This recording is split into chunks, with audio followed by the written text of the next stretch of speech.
জামাত নাকি রয়ের খপ্পরে পড়ছে, কিন্তু আমি বলি ভিন্ন কথা। জামাতের খপ্পরে পড়েছে র, কিন্তু সেটা কিভাবে? আসুন প্রমাণ করি। জামাতের প্রোগ্রামে সন্তোষ শর্মার উপস্থিতি হওয়া ও বক্তব্য দেয়াকে কেন্দ্র করে বলা হচ্ছে জামাত রয়ের খপ্পরে পড়ছে। তো আমি দেখছি ভিন্ন চিত্র। জামাতের খপ্পরে পড়ছে র। আসেন সেটা প্রমাণ করি যুক্তি ও ভিডিও দিয়ে।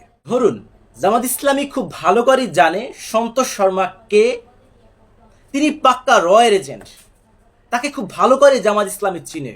এখন আমাদের সকলের কমন প্রশ্ন হলো, একজন পাক্কা রয়ের এজেন্টকে কেন জামাত ইসলামী এখানে এসে বক্তব্য দেওয়া? আপনারা খুব ভালো করেই জানেন বাংলাদেশে ইসলামপন্থীদের ব্যাপারে গোটা বিশ্বের কাছে একটি ট্রাম্প কার্ড হলো সংখ্যালঘু। এদেশের ইসলামপন্থীরা সংখ্যালঘুদেরকে নির্যাতন করে, তাদেরকে নিপীড়ন করে। জামাত ইসলামী সন্তোষ শর্মার মতন একজন রকে তাদের প্রোগ্রামে ডেকে নিয়ে এসে তার মুখ থেকে বের করাইছে। এদেশের সংখ্যালঘুদের ওপর যে হামলা হয়েছে, যে নির্যাতন হয়েছে, মন্দিরে যে হামলা হয়েছে, সেই হামলাগুলো এদেশের কোনো মুসলমান করেনি, কোনো মসজিদের ইমামও করেনি, কোনো মাদ্রাসার প্রিন্সিপালও করেনি। এই হামলা কে করেছে সেটাও তিনি বলছে, এবং তাদের বিচারের দাবিও তার মুখ থেকে জামাত ইসলামী বের করাইছে। 5ই আগস্টের পরে আমাদের বিভিন্ন মন্দিরে হামলা হয়েছে, বিভিন্ন বাড়িঘরে লুটপাট হয়েছে। আমি দৃঢ়তার সাথে বলতে চাই, কোন ধর্মপ্রাণ মুসলমান এটা করেনি, কোন মসজিদের ইমাম এটা করেনি, কোন মাদ্রাসার প্রিন্সিপাল এটা করেনি। কারা করেছে মাননীয় আমি এবং এখানকার নেতৃবৃন্দ আপনারা সবাই জানেন।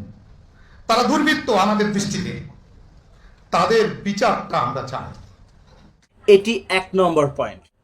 2 নম্বর পয়েন্ট হলো, জামাত ইসলামী সন্তোষ শর্মার মুখ থেকে আরো একটি কথা বের করাইছে। সেটি হলো, আওয়ামী লীগ যে বারবার হিন্দুদের ব্যবহার করত, আর হিন্দুরা আওয়ামী লীগকে অন্ধের মতন বিশ্বাস করে। আওয়ামী লীগ কি ভোট দিত, বিনিময়ে তারা নির্যাতনেরও শিকার হয়েছে। জামাত ইসলামী এটাই সন্তোষ শর্মার মুখ থেকে বের করেছে, হিন্দুদের আওয়ামী লীগের আমলেও হিন্দুরা নির্যাতিত ছিল। 2018 সালের নির্বাচনের সময় যারা ক্ষমতায় আসলেন, তাদের নির্বাচনী ম্যানিফেস্টোতে ছিল যে এই 5 দফা পূরণ করা হবে। আমরা 5 বছর দুঃখের সাথে লক্ষ্য করলাম আমাদের একটি দফাও পূরণ করা হয়নি। কিন্তু আমাদের সম্প্রদায়ের লোকরা তাদেরকেই ভোট দেয়। আরো বলতে চাই, 24 সালের নির্বাচনেও তাদের নির্বাচনী ম্যানিফেস্টোতে সেই একই 5 দফা ছিল, কিন্তু 6 মাসের মধ্যে একটি দফা পূরণের আয়োজন আমরা দেখতে পাই। এবার আসেন 3 নম্বর পয়েন্ট। আরো একটি গুরুত্বপূর্ণ কথা ওনার মুখ থেকে বের করাইছে, সেটি হলো, আওয়ামী লীগের আমলে যত দুর্গা পূজা হয়েছে বা কোনো পূজা হয়েছে, প্রত্যেকটা পূজাতেই দুর্ঘটনা হয়েছে, দুর্ঘটনা ঘটছে। কিন্তু এই 24-এর দুর্গা পূজায় কোনো প্রকার দুর্ঘটনা ঘটেনি। পরপরই আমাদের সামনে জন্মাষ্টমী এবং দুর্গাপূজা এসে যায়। আমি গর্বের সাথে বলতে চাই, বাংলাদেশের স্বাধীনতার পর থেকে 2024 সাল পর্যন্ত প্রত্যেক বছর দুর্গাপূজায় দুর্ঘটনা মহান, কিন্তু সেই মহান সৃষ্টিকর্তার নামে শুরু হচ্ছে। দুর্গাপূজায় সবচেয়ে জলঢাকা উপজেলার তার মানে এই সংখ্যালঘু ট্রাম্প কার্ড বাংলাদেশকে নিয়ে ভারতের মিথ্যাচার, এটা যে মিথ্যাচার ছিল, এটা যে প্রোপাগান্ডা ছিল, এটি গোটা বিশ্বের কাছে জামাত ইসলামী ভারতের র দিয়ে এটাই প্রমাণ করাইছে যে ভারত জামাত ইসলামী সহ সকল ইসলামপন্থীদের নিয়ে, বাংলাদেশের মুসলমানদের নিয়ে, এমনকি বাংলাদেশকে নিয়ে এই সংখ্যালঘুর একটি ট্রাম্প কার্ড খেলছে। এটি মিথ্যা, এটি গুজব, এটি অপপ্রচার ছিল। এটি জামাত ইসলামী সন্তোষ শর্মার মুখ থেকে বের করাইছে। এই যে দিকগুলো জামাত ইসলামী সন্তোষ শর্মার মুখ থেকে বের করিয়ে এদেশের হিন্দুদের কাছে, গোটা বিশ্বের কাছে যে একটি বাংলাদেশ সম্পর্কে, ইসলামপন্থীদের সম্পর্কে সুস্পষ্ট একটি মেসেজ দিল, ভারতের সহ ইসলামপন্থীদের ব্যাপারে যে সংখ্যালঘু ট্রাম্প কার্ড ছিল বাংলাদেশের ব্যাপারে, সেই ট্রাম্প কার্ড যে বাংলাদেশ জামাত ইসলামী এই সন্তোষ শর্মাকে দিয়ে ভেঙ্গে তছনছ করে দিয়েছে। এইটা আপনারা কেন চিন্তা করলেন না, কেন চিন্তা করেননি? আচ্ছা, এই সন্তোষ শর্মাকে দিয়ে জামাত ইসলামীকে গোটা বিশ্বের কাছে এই মেসেজ পৌঁছায়নি?